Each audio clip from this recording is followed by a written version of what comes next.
Ranko, slušam.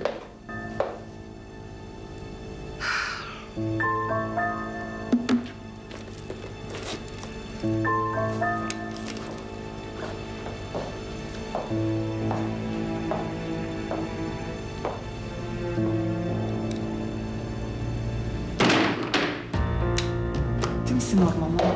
Kako se to prikradaš? Što uopće radiš ovdje? Čistim. Sad. Misliš da će neko platiti preko vremena? Ne mislim. Odradila sam svoju smjenu pa trebam počistiti.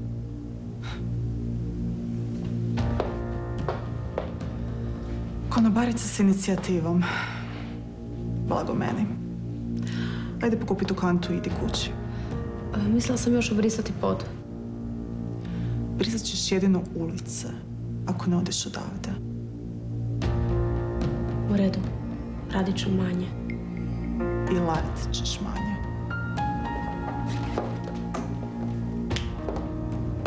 I da te više nisam vidjela u ovo doba ovdje.